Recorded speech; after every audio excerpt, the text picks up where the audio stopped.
Shalom, selamat pagi Bapak Ibu Saudara semuanya. Apa kabar pagi hari ini? Semuanya bersuka cita? Semuanya cerah, ceria, meskipun kondisi kita tetap bersuka cita di dalam Tuhan. Bila ibadah raya pagi hari ini kita ibadah dengan penuh menyala-nyala. Mari kita nikmati setiap puji-pujian yang akan kita nyanyikan bersama-sama pagi hari ini. Dapatkan sesuatu yang berharga. Amin. Terima kasih Tuhan. Kami ingin menyembah-Mu dalam roh dan kebenaran. Karena Engkau Allah kami yang kudus, Allah kami yang suci, Allah maha kuasa, Allah yang besar. Terima kasih Tuhan. Mari sama-sama kita menikmati pujian ini. Haleluya. Syukur. Suci, suci, suci.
semuanya lebih bersuka cita dengan pujian ini. Engkau Tuhan, segalanya lebih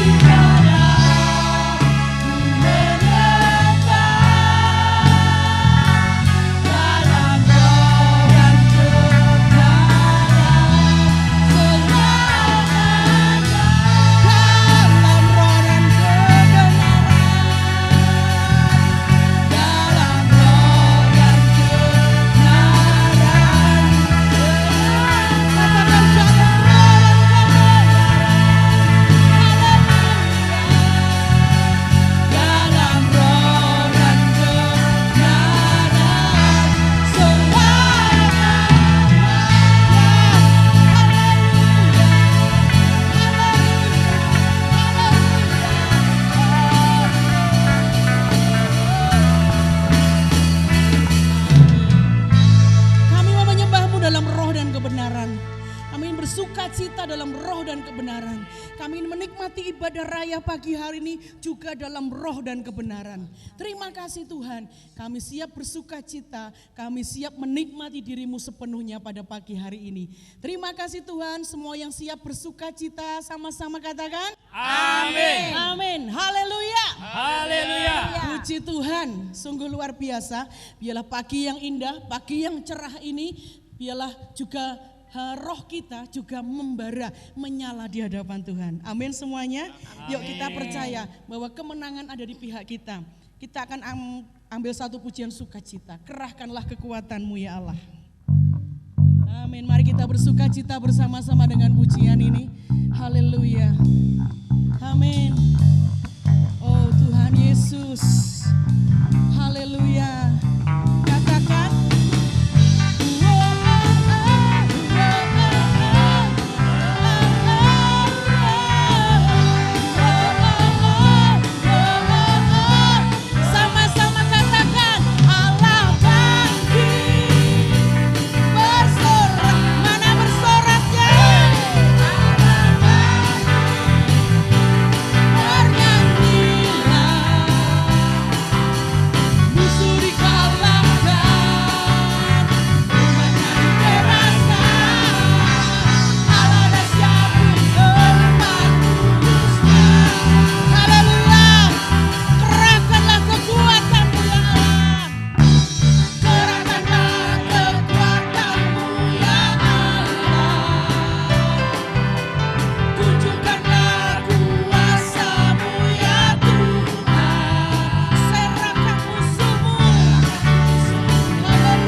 tangan kita menari buat Tuhan. Haleluya. Yang mau menari angkat tanganmu sambil katakan haleluya. Nyanyilah dan menarilah bagi Allah kita yang luar biasa. Amin. Nyanyilah dan menarilah.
Begitu juga dengan roh kita yang menyala dan membara untuk kita menikmati firman Tuhan pada pagi hari ini. Siap menikmati firman Tuhan pagi hari ini? Amin. Amin.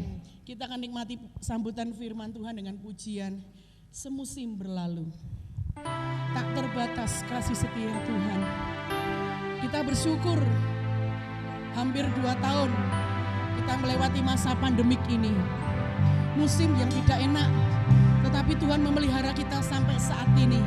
Kita masih bisa menikmati hari-hari kita dengan sukacita. Terima kasih Tuhan. Kalau Engkau masih memelihara kami sampai saat ini. Haleluya. Kasih yang setia.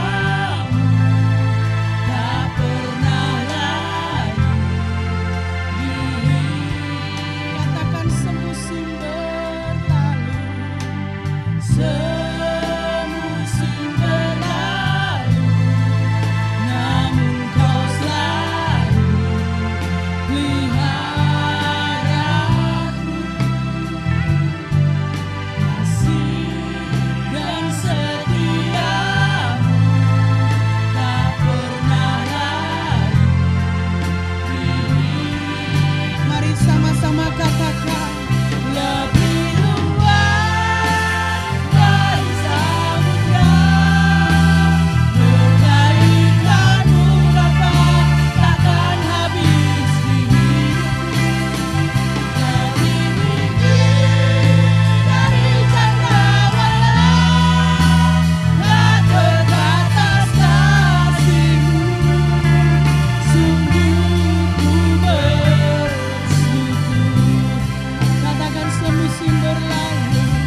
firman, kami persilakan Bapak Godril bisa tampil ke depan berdoa untuk jalannya firman Tuhan pada pagi hari ini. Kami persilakan. Terima kasih Tuhan, pagi ini kami mengucap syukur kepadamu. Engkau Allah yang baik, Allah yang luar biasa. Tuhan, terima kasih Tuhan, kami sudah menikmati puji-pujian, menjadi dupa yang harum di hadapan-Mu ya Tuhan. Sebentar Tuhan, kami hendak menikmati diri-Mu melalui hamba-Mu yang akan menyampaikan kebenaran firman-Mu Tuhan. Tuhan, kami adalah domba-domba-Mu yang butuh makanan, yang butuh minuman, yaitu diri-Mu sendiri sebagai sang firman yang akan kami nikmati Tuhan. Tuhan, berbicaralah melalui hamba-Mu, berbicaralah kepada kami semua Tuhan. Biarlah firman yang hamba sampaikan kepada kami semuanya bisa kami nikmati, bukan hanya kami dengar, tetapi kami juga belajar untuk melakukannya. Tuhan, terima kasih Tuhan, di dalam nama Tuhan Yesus kami siap untuk menikmati firman-Mu. Haleluya, amin. Shalom, haleluya, haleluya. Saudara-saudari yang terkasih, pagi ini kita kembali mau mendengarkan firman Tuhan. Nah, firman Tuhan pagi ini bertemakan hidup bersama Tuhan. Tentu judul ini sudah berkali-kali disaringkan atau dikhotbahkan. Tetapi pada pagi ini kita akan menekankan pengeterapan hidup bersama Tuhan itu di dalam kehidupan kita sehari-hari.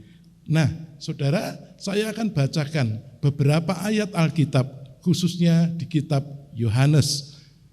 Pertama, saya akan membacakan Yohanes 14 ayat 16, 17, 20 dan 23. Nanti kemudian disambung dengan Yohanes 15 ayat 5 dan Yohanes 6 ayat 57. Saya bacakan aja, saudara yang di rumah menyimak, kita bisa membaca bersama-sama. Yohanes pasal 14 ayat 16. Aku akan minta kepada Bapa, dan Ia akan memberikan kepadamu seorang penolong yang lain, supaya Ia menyertai kamu selama-lamanya. Nah, saudara perhatikan ada kata Ia menyertai kamu selama-lamanya. Ayat 17, yaitu roh kebenaran. Dunia tidak dapat menerima Dia, sebab dunia tidak melihat Dia dan tidak mengenal Dia. Tetapi kamu mengenal Dia, sebab Ia menyertai kamu dan akan diam di dalam kamu. Jadi roh kebenaran ini akan diam di dalam kamu. Nah, kemudian kita lanjutkan meloncat ayat 20. Pada waktu itu kamu akan tahu bahwa aku di dalam Bapa-Ku dan kamu di dalam aku dan aku di dalam kamu. Tadi roh di dalam kita, sekarang Tuhan Yesus mengatakan aku di dalam kamu. Jadi Tuhan Yesus juga ada di dalam kita. Loncat ayat 23, ini terjemahan sehari-hari. Ya, saya bacakan. Lalu jawab Yesus, setiap orang yang mengasihi aku akan mengikuti ajaranku. Bapa-Ku akan mengasihi dia. Jadi aku dan Bapa-Ku akan datang kepadanya dan tinggal di dalam dia. Jadi sekali lagi, tadi roh, kemudian Tuhan Yesus, kemudian Bapa.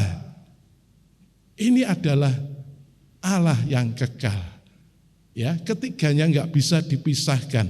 Mereka tinggal di dalam kita. Lalu kita lanjutkan sekarang pasal 15 ayat 5. Tuhan Yesus mengatakan, mengajar kepada murid-muridnya, akulah pokok anggur dan kamulah ranting-rantingnya. Barang siapa tinggal di dalam aku dan aku di dalam dia, ia berbuah berbuah banyak, sebab di luar aku kamu tidak dapat berbuat apa-apa. Ya.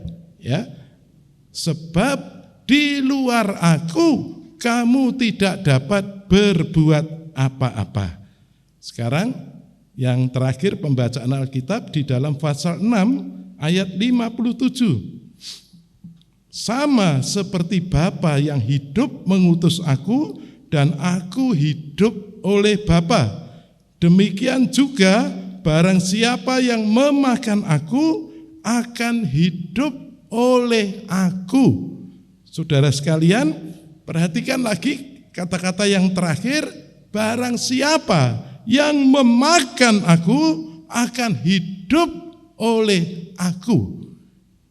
Saudara, semua ini, ayat-ayat ini menunjukkan bahwa diri Tuhan masuk di dalam diri kita. Ya, Dia sebenarnya menginginkan hidupnya itu tertampil di dalam diri kita.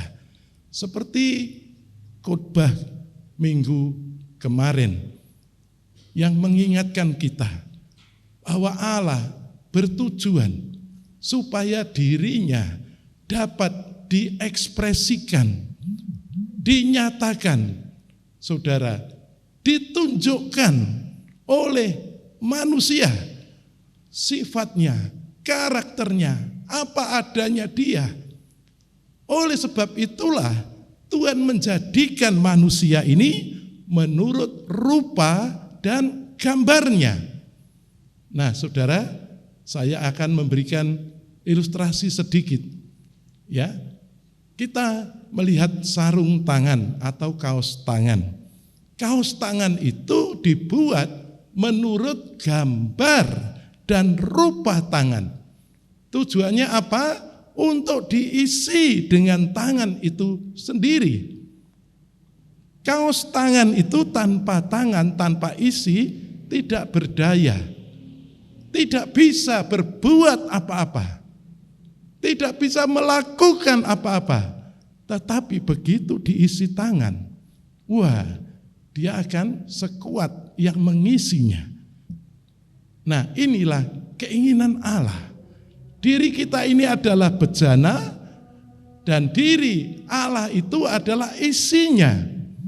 Kalau isi ini memenuhi bejana ini, maka wah, bejana ini akan menjadi luar biasa. Gambaran pertama, bejana yang terisi penuh itu adalah diri Tuhan Yesus. Kita melihat, saudara, bahwa Tuhan Yesus itu manusia 100%. Tetapi di dalam dirinya ada Allah 100%. Tuhan Yesus merupakan sarung tangannya, manusia Yesus itu sarung tangannya, dan Allah di dalamnya itu isi sesungguhnya. Lalu kita melihat apa yang terjadi. Tuhan Yesus bertindak luar biasa. Ya, Dia dapat mengekspresikan Allah, membicarakan Allah. Semua yang hidup dari dirinya itu bukan dirinya sendiri, tetapi diri Allah yang ada di dalamnya. Demikian juga keinginan Tuhan. Di dalam memanggil kita, menyelamatkan kita. Dia ingin supaya kita ini meneladani Tuhan Yesus. Dia ingin mengubah kita seperti Tuhan Yesus. Bukan masalah rupa fisik atau kekuatan atau kedahsyatan, tetapi yang terutama itu di dalam karakternya, ya, di dalam sifat-sifatnya. Biarlah hidup kita itu bisa menunjukkan dirinya Kristus yang mengisi diri kita. Oleh sebab itulah, saudara, Tuhan berusaha masuk ke dalam diri manusia. Nah, tetapi manusia telah jatuh di dalam dosa, sehingga minggu kemarin kita tahu bahwa Tuhan mengambil 2 langkah.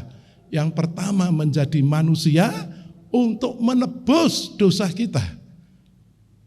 Saudara, karena di dalam kitab Ibrani 9 dikatakan tidak ada pengampunan dosa tanpa darah. Pada waktu kita jatuh dalam dosa, Adam jatuh dalam dosa, itu gambarannya sarung tangan ini masuk ke comberan. Nggak bisa dimasuki tangan langsung, terlalu menjijikkan. Oleh sebab itu harus dibersihkan. Nah, dibersihkannya ini adalah melalui darah yang kudus, darah Adi Tuhan Yesus.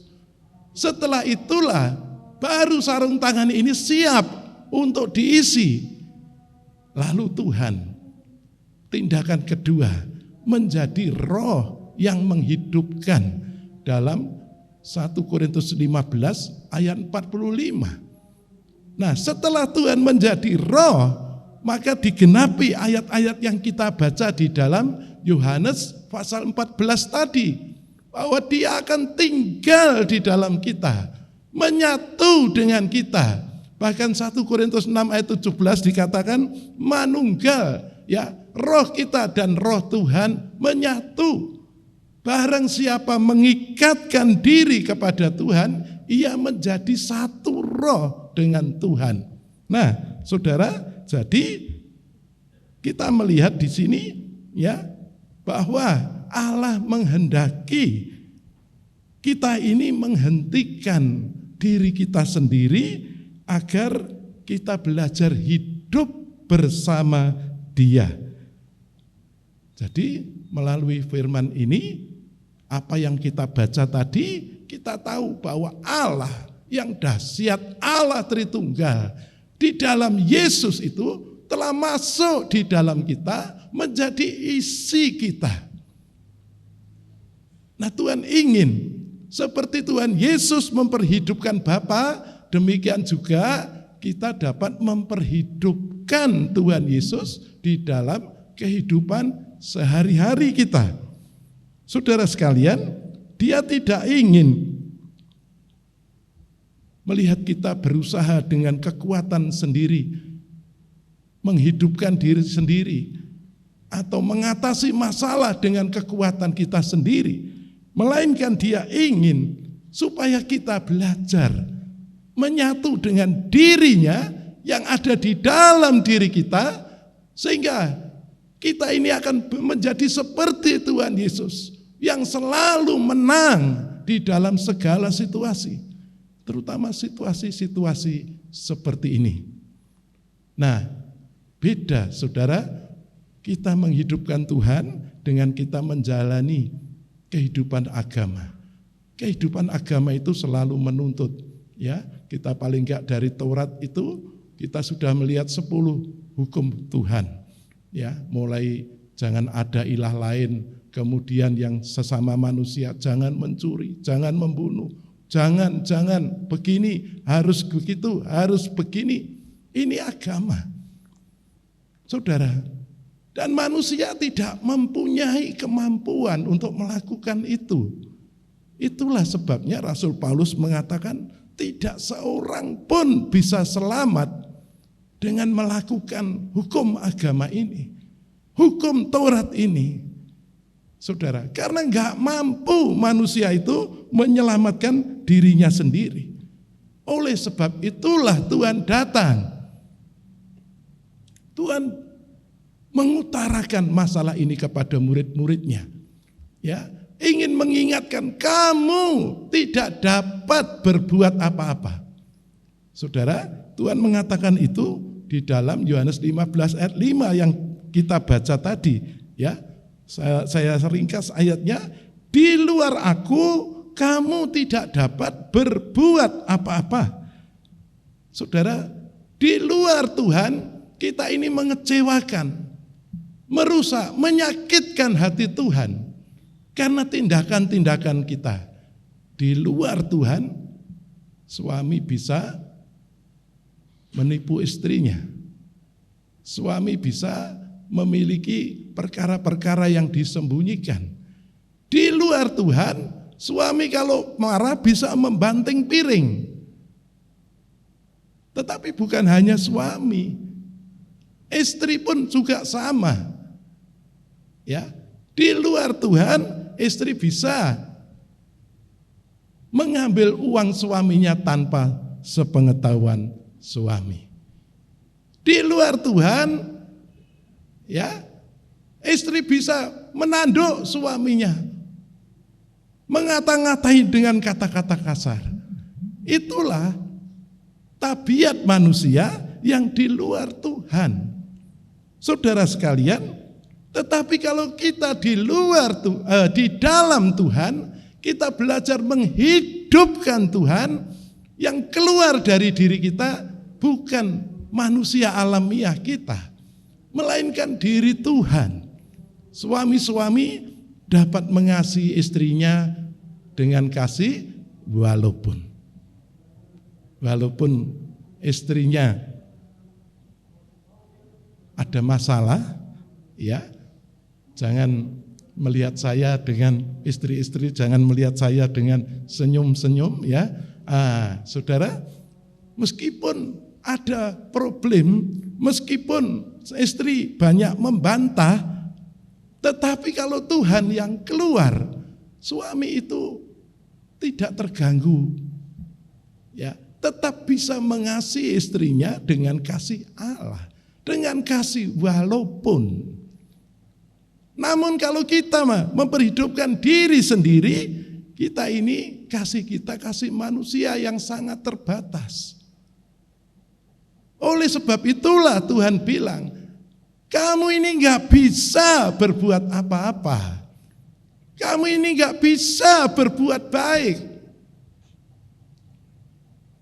Karena kamu ini sangat terbatas, lemah. Maka itu Tuhan mengatakan, tinggallah di dalam aku dan aku di dalam kamu. Saudara sekalian, hari ini Tuhan Yesus sudah hidup di dalam kita. Ya, Tuhan berkata tinggallah di dalam aku tadi, ya. Nah, ini yang perlu kita praktekkan di dalam hidup kita. Tuhan juga mengatakan aku hidup dan kamu pun akan hidup. Artinya, kamu hidup di dalam aku hidup bersama kamu, kamu akan bergerak bersama aku. Kita melihat diri Tuhan Yesus kembali. Sewaktu dia melakukan pekerjaan, tidak ada pekerjaan itu dilakukan oleh kemauannya sendiri, oleh keinginannya sendiri. Dia selalu bersekutu dengan Bapa. Dia selalu datang kepada Bapa. Dia selalu berkomunikasi sehingga Bapa dapat memimpin dirinya untuk melakukan pekerjaan-pekerjaan Bapa. Tuhan juga mengatakan, apa yang aku katakan kepadamu ini bukan perkataanku sendiri, melainkan adalah Bapa yang di dalam aku. Dialah yang berkata-kata. Dialah yang memberikan perkataan ini.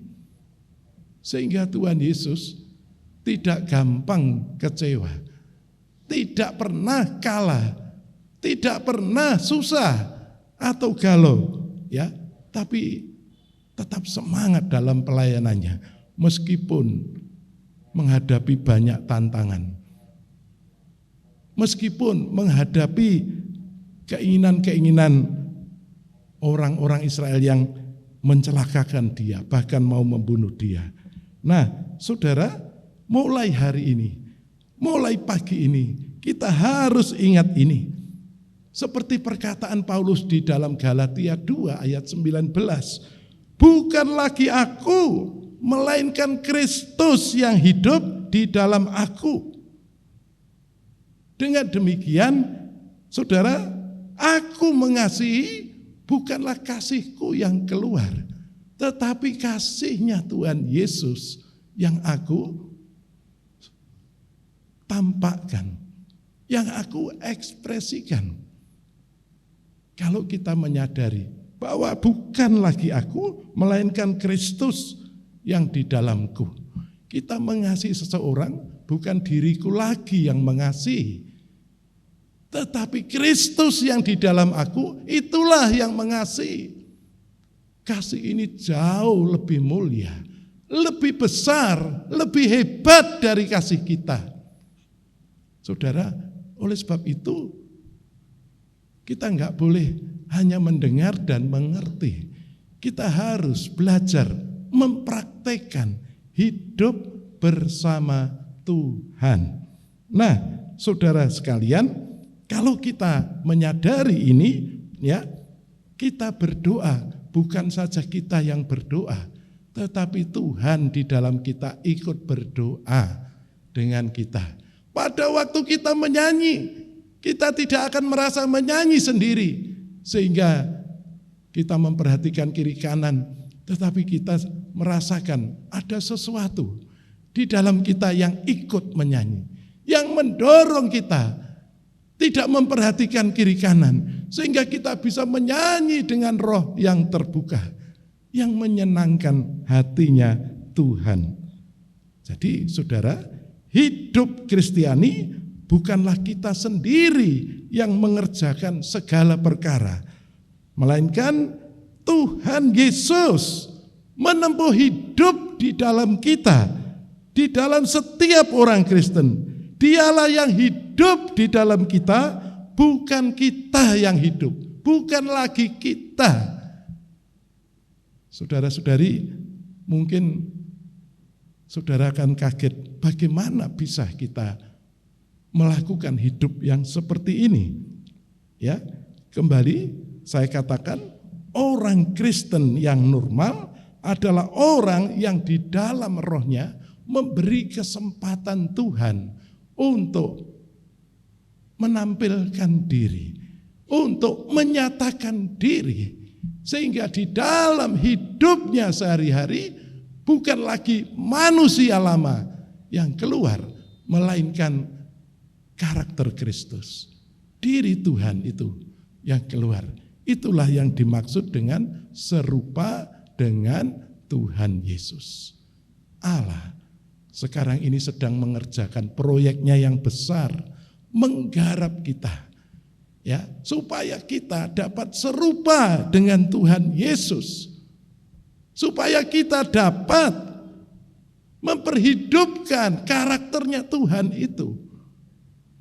Dia menggarap kita dengan berbagai macam situasi, tujuannya supaya kita berlatih dalam situasi itu. Kita berlatih untuk bersekutu dengan Tuhan, untuk menyeru nama Tuhan, untuk minta tolong Tuhan, untuk mengaku di hadapan Tuhan, Tuhan, aku enggak mampu, aku enggak kuat, aku perlu Engkau. Saudara, dan Tuhan sangat senang kalau kita perhatikan, kita butuhkan, dan kita beri kesempatan kepada dirinya untuk menolong kita, untuk kita perhidupkan. Nah, sekarang sekali lagi, saudara, kita harus mempraktekkan hidup bersama Tuhan ini, bukan untuk menjadi teori lagi, karena sudah banyak khotbah, banyak doktrin, banyak pengajaran.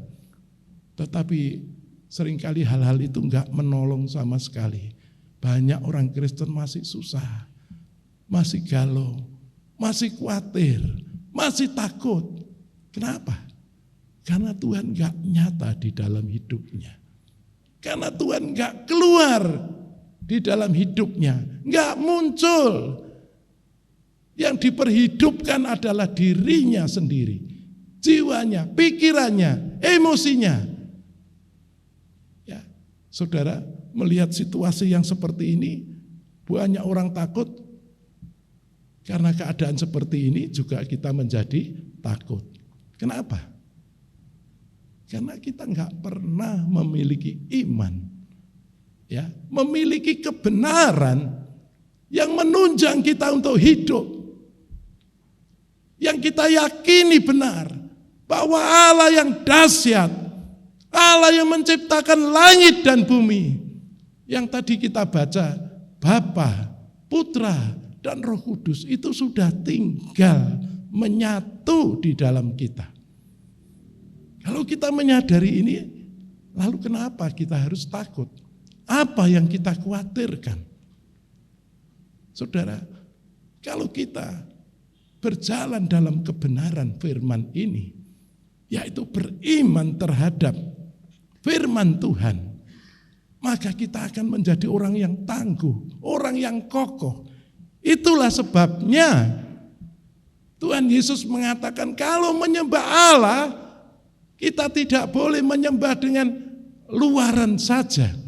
Tetapi yang benar adalah menyembah Allah itu dengan roh dan kebenaran.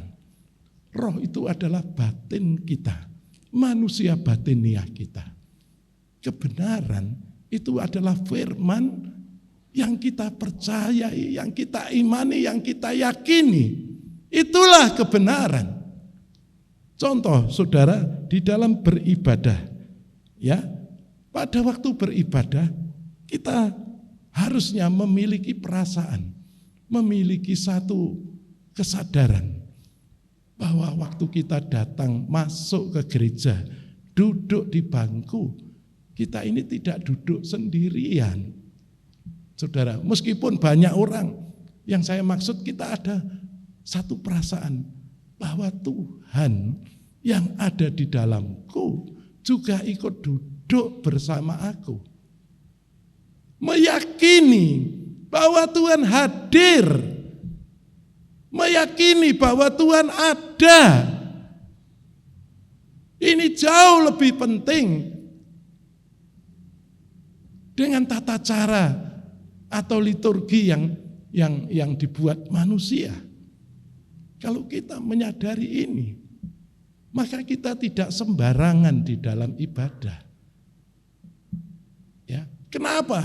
Pada waktu ibadah banyak jemaat yang masih mainan HP, kirim berita, ya, menggosip. Ibadah menghadap Tuhan. Kenapa ini terjadi? Karena enggak ada kesadaran bahwa mereka hidup bersama Tuhan. Tuhan ada dengan dia, menjadi satu. Saudara sekalian, inilah kelemahan orang Kristen. Bahkan kadang-kadang di tengah-tengah firman Tuhan ada yang cerita sendiri. Atau kalau enggak gitu, ya, suka mengaminkan firman Tuhan, tetapi tidak bersuara amin, tapi hanya mengangguk-angguk karena ngantuk, ya, ditiup oleh AC yang silir-silir, seperti pemuda Eutikus yang duduk di jendela, kena angin silir-silir tertidur. Itu juga masih ada di gereja. Kenapa itu terjadi, saudara? Karena banyak orang Kristen tidak memahami, melupakan diri Allah, melupakan diri Kristus yang tinggal di dalamnya, yang seharusnya membuat kita ini serius. Kita nyanyi, bukan kita saja yang nyanyi, tetapi Kristus di dalam hati kita juga ikut menyanyi. Kita berdoa, bukan cuma diri kita yang berdoa, tetapi diri Kristus yang di dalam kita juga berdoa. Demikianlah pada waktu kita mendengar firman. Saudara, ibadah, ya, tidak boleh dilakukan hanya dengan jiwa kita, pikiran kita, perasaan kita. Lagunya fales, lalu kita sudah aras-arasan. Ya, sudah tertutup hati kita. Pada waktu firman diberitakan sudah enggak tertarik. Alasannya karena puji-pujiannya tadi fales, enggak enak. Ya, itu ibadah memakai jiwa, memakai perasaan. Oleh sebab itulah Tuhan sudah mengatakan kepada kita, jauh-jauh hari, bahkan sebelum kita lahir, 2000 tahun yang lalu, Tuhan menegur supaya semua orang yang mau menyembah Tuhan, beribadah, itu harus menyembah dengan roh dan kebenaran. Menyembah di dalam batinnya, melalui batinnya, dan dengan cara meyakini firman. Apa yang dikatakan firman? Apa yang dikatakan firman? Tadi kita baca, ya, aku tinggal di dalammu. Bapa dan aku tinggal di dalammu. Roh penghibur itu tinggal di dalammu. Itu masih sebagian. Banyak firman yang dapat kita baca. Kalau itu kita imani, kita percayai, itu menjadi kebenaran. Karena banyak orang Kristen yang sampai sekarang bisa nyanyi dalam roh dan kebenaran. Waktu ditanya, contohnya gimana toh menyembah dalam roh dan kebenaran itu? Wah, lalu dipraktekkan dengan bahasa yang aneh-aneh. Ya, kira-kira seperti itu? Bukan. Ya, sekali lagi, yang ditekankan Tuhan supaya kita datang kepadanya dengan hati yang tulus, murni, ya, tidak bercabang. Kalau kita datang kepada Roh, kita melupakan semuanya. Kita bisa melupakan masalah kita dan kita disadarkan bahwa kita saat ini bersama Tuhan. Sehingga kita diyakinkan, aku bersama Tuhan. Apa masalah yang harus kita takuti? Apa perkara yang harus kita takuti? Apa perkara yang bisa membuat kita galau? Seharusnya tidak ada. Karena kita harus sadar melalui membaca firman itu kita tahu bahwa Allah itu adalah sumber dari segala sesuatu. Allah itu sumber damai sejahtera. Allah itu sumber kekuatan. Allah itu sumber sukacita. Allah itu juga sumber berkat jasmani. Dia adalah Allah yang berdaulat mengatur segala perkara. Kalau Tuhan mau, Tuhan bertindak, tidak sulit menolong kita, melepaskan kita. Maka itu Tuhan bilang, kamu gak bisa hidup sendiri. Ya, gak usah coba-coba. Hasilnya pasti mengecewakan. Tidak ada kebaikan yang dapat ditampilkan. Ayo datanglah kepadaku. Ayo kita kerjakan bersama. Ayo ya, biarlah aku yang mengerjakan, kamu ikut. Memang dari luar yang kelihatan kita. Dari luar yang kelihatan adalah manusia Yesus. Tetapi sebenarnya yang bekerja adalah diri Allah yang memenuhi diri Tuhan Yesus itu. Sehingga enggak ada satupun yang tidak berhasil. Saudara, ini loh yang diinginkan Allah dalam kehidupan kita. Supaya kita tidak jadi Kristen yang setengah-setengah, yang selalu kalah, yang selalu galau, yang selalu kurang percaya. Tetapi kita akan dibuat menjadi pemenang. Bahkan lebih dari pemenang. Kalau kita mau belajar memperhidupkan Tuhan. Sekali lagi, kuncinya setelah kita menyadari penuh bahwa Tuhan ada di dalam kita. Yang di dalam kita ini bukan hanya Tuhan Sang Putra.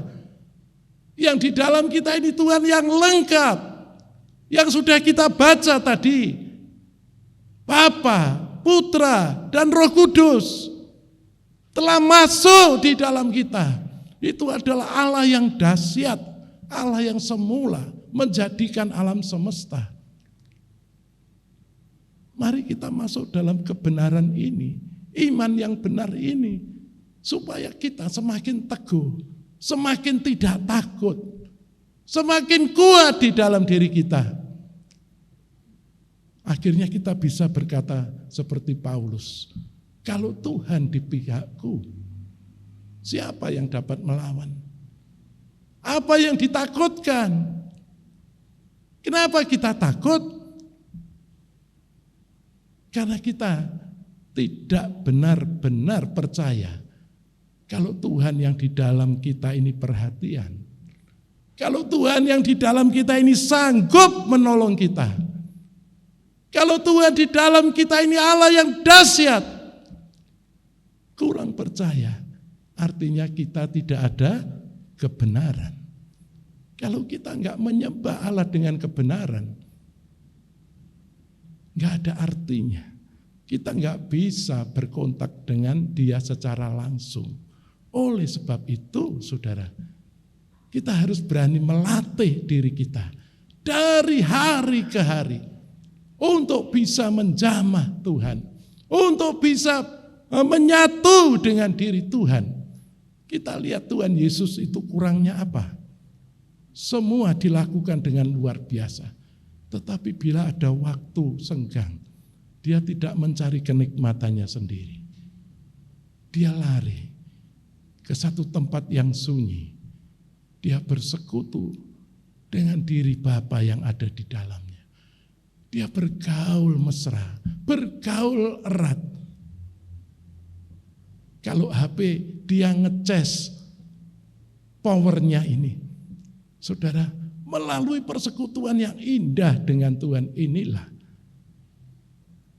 dengan Bapa yang saat itu, Tuhan Yesus enggak pernah gagal dalam melakukan apapun juga. Nah, saudara sekalian, jadi kita harus nampak visi ini, yaitu hari ini Tuhan ada di dalam kita dan telah menjadi satu dengan kita. Seperti yang ditulis di dalam 1 Korintus 6 ayat 17. Barang siapa mengikatkan diri kepada Tuhan, dia menjadi satu roh dengan Tuhan. Ya. Nah, kalau sudah menjadi satu, dia adalah hayat kita. Dan dia tidak menghendaki kita hidup oleh diri kita sendiri. Dia menginginkan kita menguburkan manusia lama, menyudahi manusia lama kita. Ini enggak mudah di dalam praktek. Karena begitu ada masalah, bukan Tuhan yang muncul, tetapi manusia lama kita, jiwa kita, pikiran kita. Sehingga apa? Sehingga kita berandai-andai. Nanti kalau gini, nanti kalau gitu. Sebenarnya masalahnya itu ringan, karena dipikir berlebihan, menjadi berat sekali. Saudara sekalian, gak bisa tidur, kehilangan damai sejahtera. Kenapa? Karena hidup oleh diri kita sendiri. Tapi coba kita memperhidupkan Tuhan. Kita bersekutu dengan Tuhan. Kita datang kepada Tuhan. Kita memakai roh dan kebenaran menghampiri Dia. Lalu kita bisa curhat, Tuhan, aku terlalu lemah. Aku perlu Engkau. Tuhan, nyatakan diri-Mu dalam situasiku.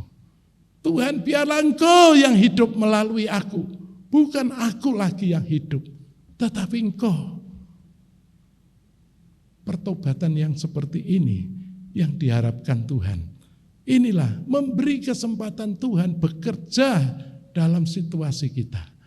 Lalu kita mulai menikmati. Dan kita meyakini bahwa Tuhan kita itu adalah Tuhan yang penuh kasih.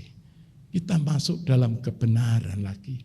Bahwa Tuhan kita ini adalah Tuhan yang sangat memperhatikan kita.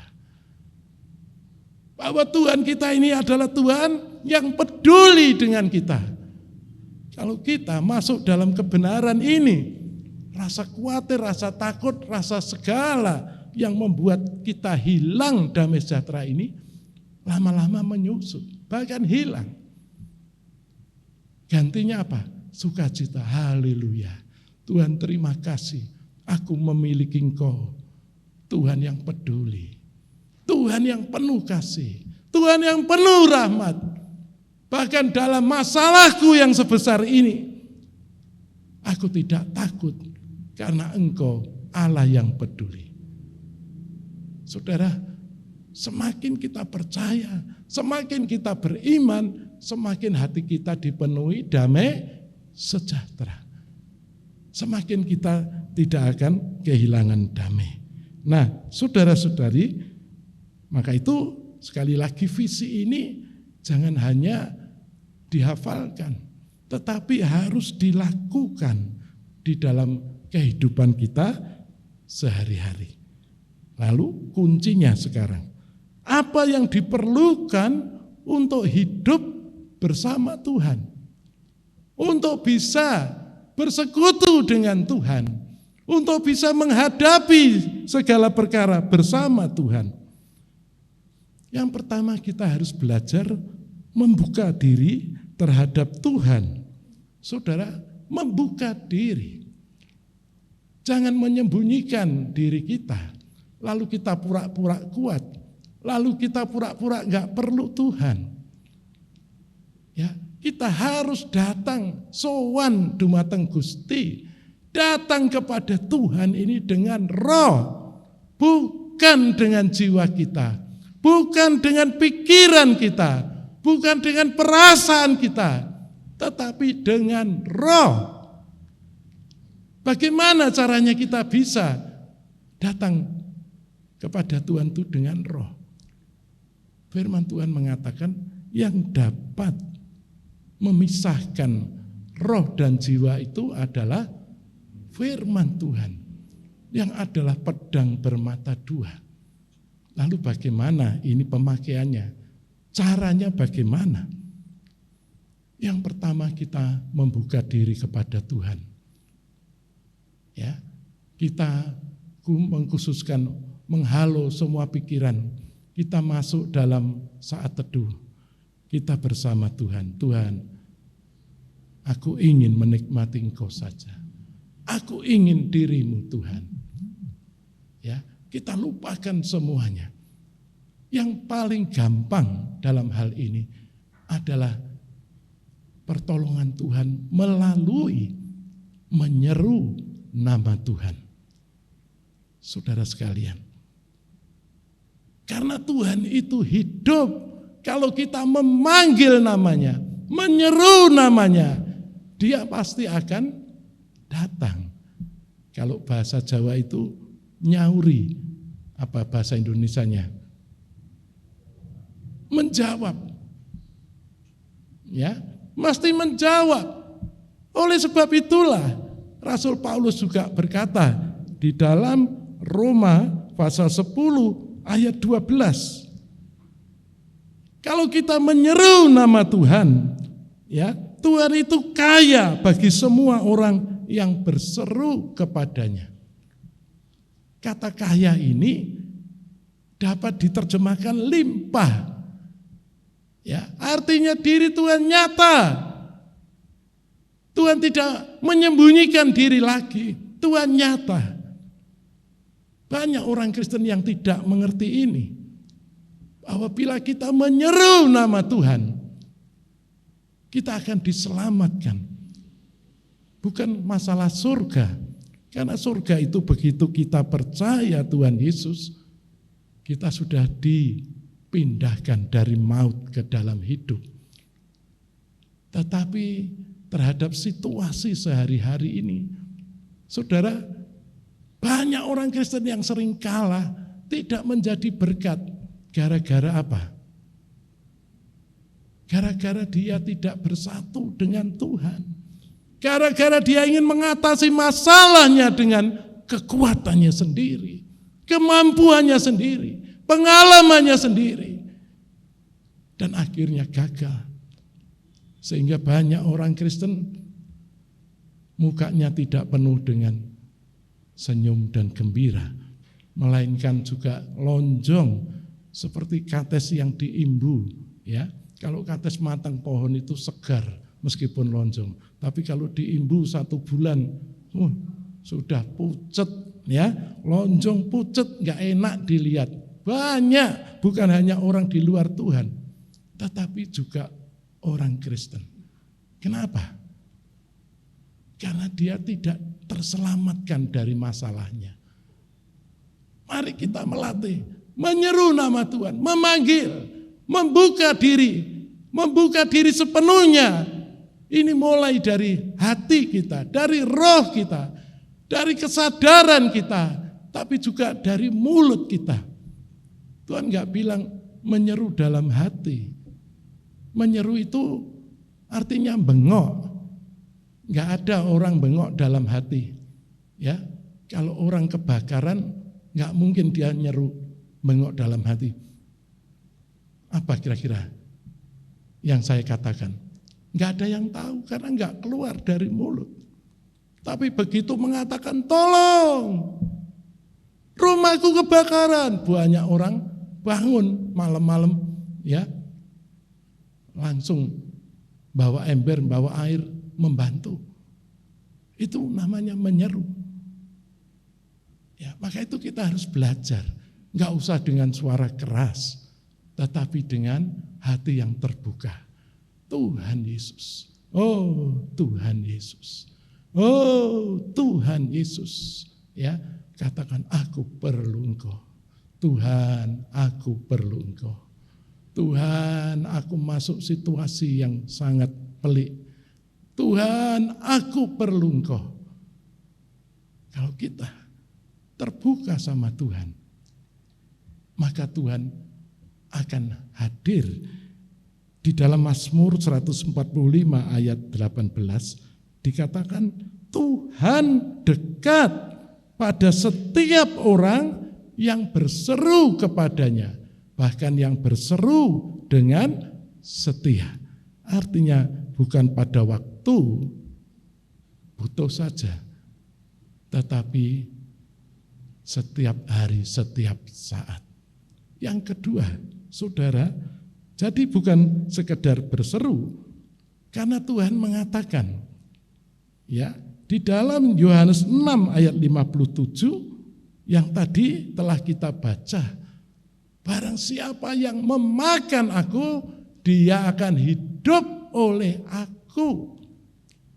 Tuhan ini memang adalah diri Allah yang ajaib, tetapi juga firman yang tertulis, firman hidup. Ya, kalau kita memakan firman ini, kalau kita mempercayainya, meyakininya, maka kita akan dibuat kuat, akan dapat memperhidupkan diri Tuhan ini. Ini penting sekali. Ini biasa yang kita sebut dengan doa baca. Saudara, saya ingin memberikan contoh satu saja. Semua ayat Alkitab bisa kita doa bacakan. Tapi yang gampang adalah yang kita hafal semua itu Yohanes 1 ayat 1 Injil. Ya. Pada mulanya adalah firman. Firman itu bersama-sama dengan Allah. Dan firman itu adalah Allah. Kalau kita biasa membaca Alkitab, maka doa kita, doa baca kita ini semakin kaya. Ya. Kita bisa mengatakan, oh pada mulanya Tuhan Yesus, pada mulanya adalah firman. Tuhan, terima kasih. Engkaulah sang firman itu Tuhan, yang aku percaya, yang aku andalkan. Tuhan, pada mulanya adalah firman. Terpujilah Engkau yang sudah ada sebelum dunia ini ada. Tuhan, bahkan Engkau bersama-sama dengan Allah. Tuhan, Engkau bersama-sama dengan Allah. Bahkan dirimu adalah Allah itu sendiri. Oh, sungguh betapa beruntungnya aku memiliki dirimu Tuhan. Oh Tuhan Yesus, Engkau adalah gembalaku, tetapi juga Allahku. Tuhan, Engkau Allah yang menciptakan langit bumi. Tuhan, Engkau Allah yang mengatur alam semesta. Ya, semakin kita banyak baca firman, semakin kita bisa kaya mengutarakan, mengenal Allah ini. Engkau Allah yang mengatur semua, mengatur kehidupan, mengatur semua perkara. Dan sekarang engkau telah tinggal di dalam aku. Engkau telah tersedia di dalam diriku. Saudara, semakin kita perkatakan tentang diri Allah, semakin kita yakin, semakin kita menikmati, iman kita semakin bangkit. Oh, sungguh Tuhan Yesus, ternyata engkau adalah Allah itu sendiri. Terpujilah namamu. Saudara, kalau kita kembangkan bisa jadi satu ayat ini 5 menit kita doa bacakan. Ya, makan ini artinya apa? Menerima, mengunyah firman. Ya, sehingga firman ini bisa kita makan, masuk ke dalam diri kita, dan seperti perkataan Tuhan Yesus itu, barang siapa memakan aku, dia akan hidup oleh aku. Lalu kita mulai merasakan penyertaan Tuhan itu ada. Kita tidak sendiri lagi, walaupun kita ditinggal seorang diri di rumah, tapi kita merasakan ada seseorang, ada pelindung, pemberi berkat, penolong yang selalu setia mendampingi kita. Puji-pujian itu banyak yang menguatkan kita. Ya, kita pernah menyanyi penolong yang sangat setia ya. Ya, pokoknya penolongnya itu setia. Nah, kita sudah diingatkan sama puji-pujian. Juga dikatakan Tuhan itu adalah gembalaku. Wah, Mazmur 23. Ya, jadi satu ayat itu bisa berkembang luas sekali tergantung pengenalan kita terhadap Tuhan melalui membaca firman. Namun firman yang dimakan, yang didoa bacakan seperti ini akan membangkitkan iman kita, membangkitkan persekutuan kita dengan Tuhan. Dan akhirnya saudara akan merasakan sendiri, Tuhan hidup bersama aku, Tuhan menyertai aku, Tuhan membimbing aku, dan Tuhan siap menolong aku. Akhirnya kita tidak gampang khawatir, tidak gampang takut, tidak gampang gelisah, tetapi kita dapat mengatakan, siapa yang dapat melawan Tuhan yang di dalam aku? Ya, bukan menyombongkan aku manusia lamanya, tapi kita berbangga terhadap Tuhan yang ada di dalam kita. Jadi sekali lagi saya mengingatkan, kalau saudara-saudari mau menikmati hidup yang penuh damai sejahtera, itu tidak bisa kita lakukan dengan kekuatan kita sendiri. Tetapi kita harus belajar bersatu dengan Tuhan. Caranya dengan 2 cara tadi. Mari kita membuka diri kepada Tuhan dengan menyeru nama Tuhan. Lalu kita mendoa bacakan firman Tuhan. Ada rencana saya untuk minggu-minggu berikutnya, saya akan merekam doa baca. Dan akan saya kirimkan juga lewat YouTube, lewat channel ini, untuk Bapak Ibu nikmati, ikuti doa baca ini. Melatih, supaya nanti akhirnya bisa doa baca sendiri. Bisa menyeru nama Tuhan sendiri. Bisa menikmati diri Tuhan sendiri. Dan saya berharap kita tidak lagi hidup dalam ketakutan dan kekhawatiran. Mari kita berdoa. Tuhan, terima kasih untuk kesempatan kami mendengarkan firman yang mengingatkan kami kembali bahwa Engkau bukan hanya tinggal di surga, tetapi Engkau adalah Allah yang penuh kasih, yang ingin tinggal di dalam kami, yang ingin melalui kami Engkau menyatakan kuasa-Mu, kedahsyatanmu, kasih-Mu, kemurahan-Mu, Tuhan segala-galanya apa adamu. Oh Tuhan, seperti diri Tuhan Yesus sewaktu hidup di bumi.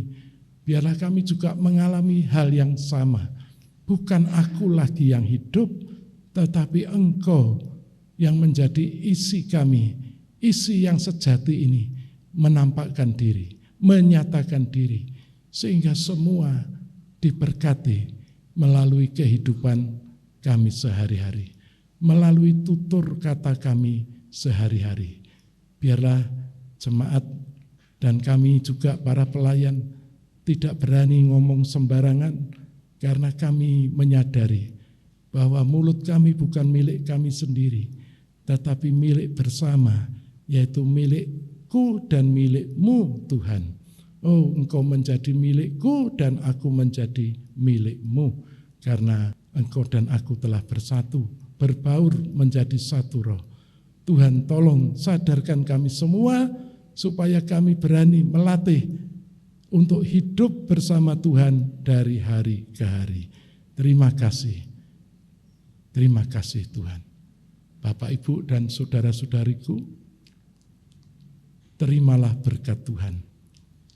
Biarlah firman yang diberitakan pada pagi ini dapat membuka hati dan pikiran saudara untuk belajar hidup bersama Tuhan. Dan pada saat ini kiranya berkat dari Allah Bapa, damai sejahtera dari Tuhan Yesus Kristus, dan juga persekutuan Roh Kudus yang akan menolong engkau di dalam hidupmu sehari-hari, di dalam pekerjaanmu, di dalam keluargamu, dan yang membuat semua yang kau usahakan berhasil. Tuhan menyertaimu sampai kedatangannya yang kedua kali. Amin. Puji Tuhan.